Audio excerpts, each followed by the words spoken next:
Personally, I think the reverse is true. From a farmer's point of view, do we have available to make informed decisions? We get Stats Canada data, which is 2 to 3 months behind execution, and is probably 4 to 6 months behind purchase on the farm side.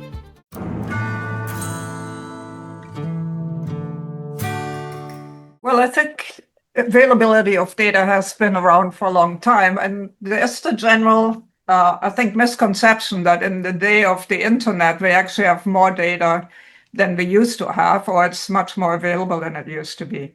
Personally, I think the reverse is true. And I'll give two small synopses of the two studies we are talking about, because I think it will help kind of clarify what the issues are.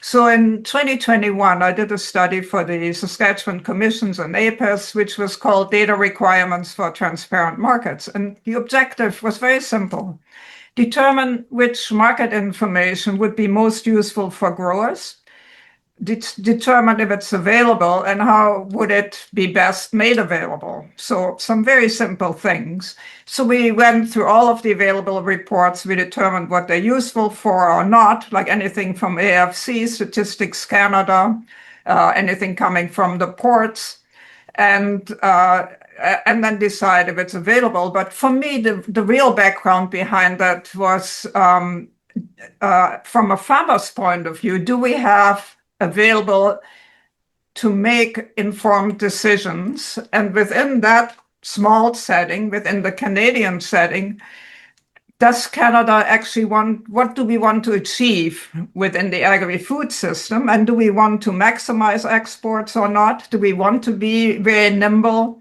Do we want to improve productivity? And all of these things are kind of packaged into that. And something that I think we forget within our national system is that agriculture makes up 9 or 10% of the national export side. When you go to the prairies, it's already 22%. And when you look at Saskatchewan specifically, I think this is 2022 data, it was 56% of what we are exporting. So it's tremendously important. Our ability to perform, our ability to create money on the farm is tremendously important to our well-being economically, really, especially on the prairies. So not to belabor that study from 2021 called Data Requirements, but I would encourage people to read it, because it also gives you a very nice rundown on what the data is useful for. For example, when we look at the export side, we have zero. Basically, we get Stats Canada data, which is 2 to 3 months behind execution, and is probably 4 to 6 months behind purchase on the farm side. So it tells you very, very little as to what's going on in the market. So within that study, we had some recommendations, and we recommended improvements to the export reporting to make it quicker. So you have an idea on the export flow. Better domestic use numbers, I think, were in there. But then for new data, export loadings, and most importantly, weekly sales data, which now finally tells you what's going on in the market today, not what happened 3 months ago. And it allows farmers to react to demand flow, to purchase events, and so on. There were also some other recommendations, like better export pipeline cost data and so on. So things went on a bit, discussions went on, and then in 2024, we were commissioned to see, can you actually measure the impact of having data?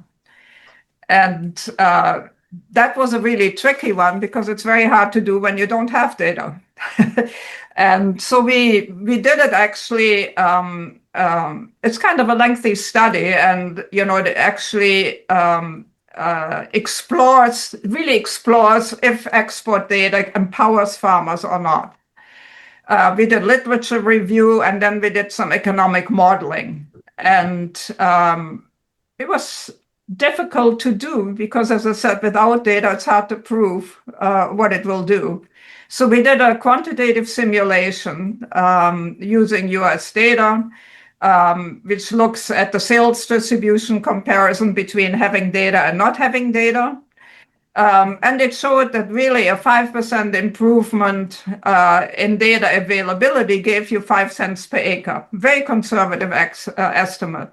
We also did some regression analysis, which looked at export sales variables, and it showed that if you have that variable available, you can actually participate in the variation that data creates. And then we also did some event-based results, which showed that every large export sale reported in the United States actually had a 1 to 3 week effect on the basis. And you could show with the graphs that the farmers were able to participate in that. So basically, trying to do a more rigorous analysis gave you the proof, so to speak, that it does matter having data or not having data. It's not unanticipated, but it's very nice to have something to put your hands on. And I should emphasize that these were very conservative estimates. Basically, all it says is that if you have data available to you, you have the ability to actually improve your returns to your commodity, because you can look at trends, you can look at the purchase pattern, and it basically gives you a higher return for your commodities.